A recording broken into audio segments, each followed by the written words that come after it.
South Sudanese skepticism on security deal with Sudan is real.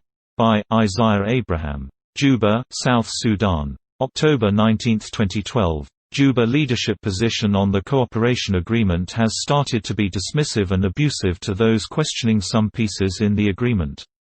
Some of our lawmakers have joined the fray and are out to condemn whoever criticizes the agreement. They have even cracked as they are calling some sections of our society Northern Bahr El Ghazal people versus others. Legislators everywhere have a moral duty to protect the larger interest of the nation and not just their local constituents. A constituent bigger like South Sudan is what binds us all. It was uncharacteristic, just unfair therefore for lawmakers to abandon local national pressing matters to specific individuals or groups to fight it out. Why leave the border matters to states affected? I have asked such question many times. MPs for the areas of Mile 14, Abyei and Panthu, Hofra al-Nahas and Kaka are like any other MPs in western Equatoria, Jonglei, Lakes, etc., whose lands have no dispute with the north. I found it cruel when the matters in question were left to people affected to sort it out, while the rest of the country goes indifferent. This should not have been the case. The issues of Mile 14, Abyei, Panthu, Hofra al-Nahas are for the entire nation called South Sudan for Northern Bahr El Ghazal, Western Bahr El Ghazal, Western Upper Nile or Northern Upper Nile. People everywhere are not happy that the negotiators allowed Khartoum a foothold on these lands. We have made a mistake to sign away Mile 14 under the pretext of a buffer zone. No amount of explanation will extinguish the fire of anger against the President and his team on this matter of Mile 14, Panthu and Hofra al-Nahas. Abyei, Mile 14 Panthu, Hofra al-Nahas and others are becoming disputed because some has entered them by force. These places are 100% South Sudan lands. Our negotiators succumbed to pressure, and hence a failed test for our leadership. President is to blame squarely on our lands being occupied by Arabs, and now he has gone further to sign away Mile 14. His statement that he will not cede an inch of land to the north comes too late, too little. We are not buying this belated chest-thumbing statement from the man we all know his frequent promises. We know him better. No one has faith in arbitration court courses. Who is this that wants to fool us that the argument is not about land but military disengagement? Someone argues that it is just a temporary arrangement to allow forces to disengage and later on the border demarcation will determine the real owners of the land. That is a lie. Buffer zone practice is applied when the two sides lay claims on an area.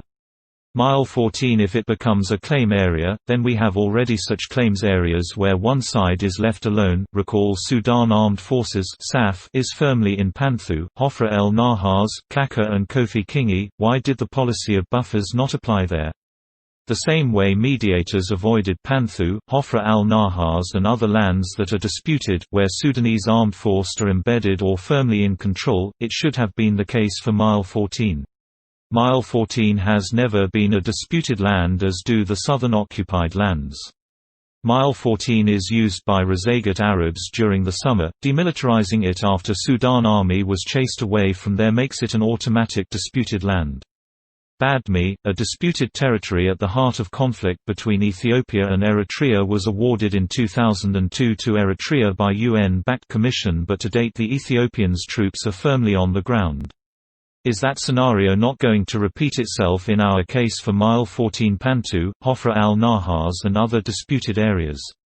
I do think so. Majority of our people are stricken with fear that someone has not articulated well to protect the right of people on our land.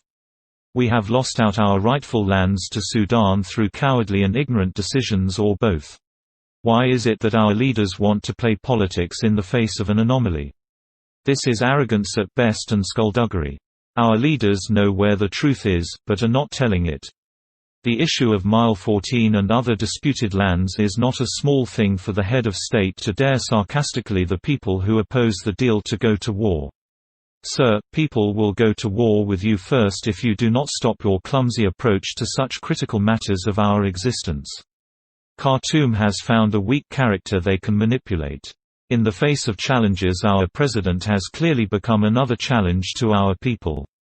Our people did not elect Kiir to give away our land, and then spew disparagingly at his disgruntled people.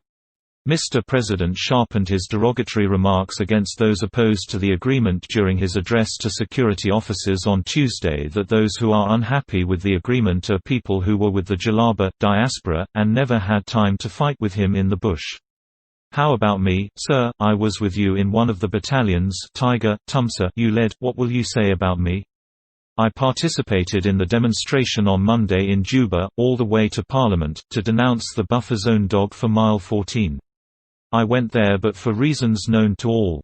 We had expected our lawmakers to reverse the arrangement on mile 14 and go with the rest of the agreement. To us, we thought that someone have given away our land in exchange for oil deal with Khartoum. The document should not have gone like that, people. Unfortunately, little did we know that Kiir has become another Abyei chief Deng Majok who exchanged his ancestral land rights for a single meal. Shame on Kiir and his cohorts. Kiir must go. He is a useless leader this country could have. His foul-mouthing is not tolerable anymore. Get it right. And just to emphasize the matter we are trying to say, we are not rejecting the cooperation agreement with the Sudan, especially for an agreement that will last for a few years. But if the matter touches land, it becomes so complex to clear even after the expiry time. The agreement is not all bad. People became happy that at least the oil production will flow again for the economy to resuscitate, and that there will be relative harmony between Sudan and South Sudan, once belligerent countries. But look, there are eight agreements for the intended cooperation, but the one known as Security Agreement has spoiled the rest. The agreement has no meaning if the issues of Panthu, Kaka, Abyei, Hofra el Nahas and Mile 14 are not resolved. The security agreement should have been thrown out of the window by the lawmakers until grievances or grey areas surrounding these matters are resolved. This is where we are coming. The issues of land are so grave for anyone to dip his/her fingers into. Our president should own it up. This is what we are saying, and he got to fix it. He failed to show leadership, so do the lawmakers in our land. Our legislators could have torn the document and made amendments before ratifying them. What is this argument that if the president signs the document, it cannot be challenged? Who is this God in South Sudan that when he does something it cannot be reversed? Whether Kiir or Garang signed it, people are more supreme. They can redo what has been botched for the good of all. Mile 14 and Panthu are sold out for no reasons at all. Oil or no oil, we have been cheated by a ruthless clique in Juba. To them the agreement is excellent, the agreement has not been understood, the media has failed to articulate it to the people, reactionary forces are behind the rejection of the agreement, insignificant number in our society, people who objected to the agreement are diaspora and that they also opposed CPA but later cheered it when the flag was raised. That is utter nonsense. Majority of our people are not opposing the agreement for the sake of it but had hoped that the leadership in Juba would do the necessary changes before going for a law. Bad deals create more troubles than solutions and hence uncalled for under the face of realities surrounding our rights. My people have suffered under President Kiir and his heartless clique. I have no kind words again against these people. The demonstration we made as people of South Sudan on Monday, not as Northern Bahr El Ghazal people, will go down in history as the beginning of things to come. Mr. President is not apologetic, and this is worrying. The people of this country deserve a leader that respects their views. We have never had problems with him since he accidentally ascended to power in 2005, because the situation dictated that people exercise patience. For the past 8 years we have learned bitterly that Mr. Kiir is the problem and should be removed. He has failed us in many fronts, and on this matter of land he must not be forgiven. Our men in uniform in Mile 14 therefore are to remain in their places and let Milana Makue, Mbeki or Pagan come and dislodge them by force. O must deploy any troops around Mile 14. We will see how to go about Panthu and Abyei now that someone is selling our lands to Arabs. It's 8 years already and the family is still waiting for answers on who killed Isaiah Abraham and why was he killed. Reported by Deng Majok and proudly brought to you by Boer Publishers Australia.